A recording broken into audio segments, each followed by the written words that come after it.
Okay, ngicela ukuthi ngikhulume la namhlanje ngohlobo lomuntu othola ukuthi uma uhlangane naye empilweni uhlezi ecabanga ukuthi uhlakaniphile yena kunabanye abantu. Bonke abantu bayizilima, yena uclever yedwa, because lo muntu uthola ukuthi uyakuyuza for ama-gain akhe asikrisi, yabona.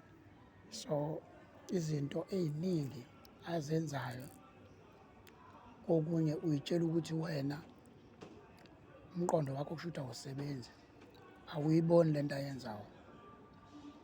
Olunye uhlobo labantu lo othola ukuthi luya-exista but luhlakaniphe kwaze laba iziwula, because nokuhlakanipha nakho kune-limit, yabona.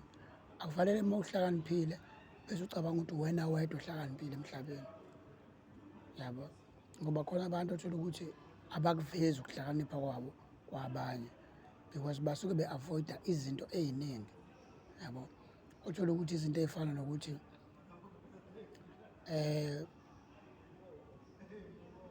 uzosuke athrowe attention kakhulu kwabanye abantu uma eke waveza ukuthi uhlakaniphile.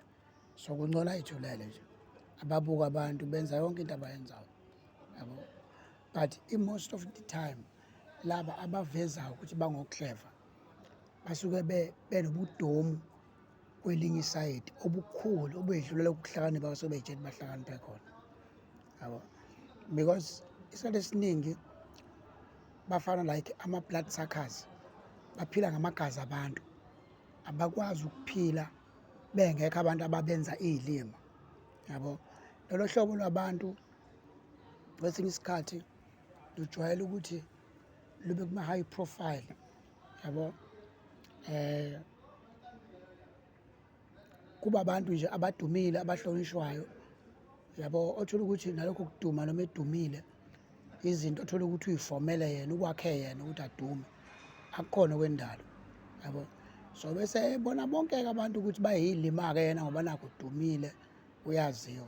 So lolu hlobo labantu empilweni uma uke wahlangana nabo uye kuyisole ukuthi ubuhlanganelane nalo, ngoba one, lunesidina, ngoba lufuna ukuthi uma wena wazana nalo lufuna ukukukhontrola, lifune engathi ngaso sonke isikhathi ungahlezi wena o-submissive kulona, as if there is something odiphende kubona ngayo, yabo.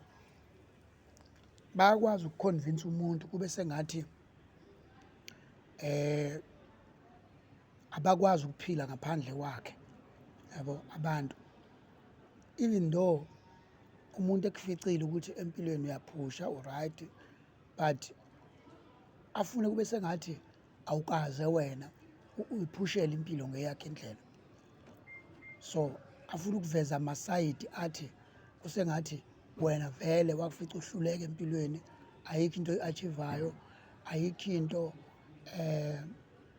nje elungayo empilweni yakho.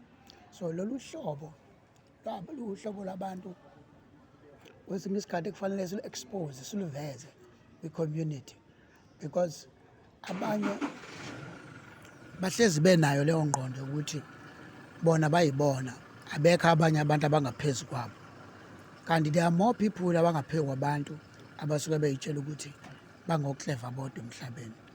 So-ke yilokho bengithanda ukufeza ukuthi if ever unalelo lishwa lokuthi unomuntu empilweni yakho okunakayo, ohlezi kuthatha kancane, ongakuhloniphi i-dignity yakho, ohlezi efuna ukukuyuza kuma-interest wakhe nama-gains akhe, expose that person to make sure ukuthi yonke into ayenzayo awuyithandi. Yilokho ebengithanda ukukufeza. Ngiyabonga.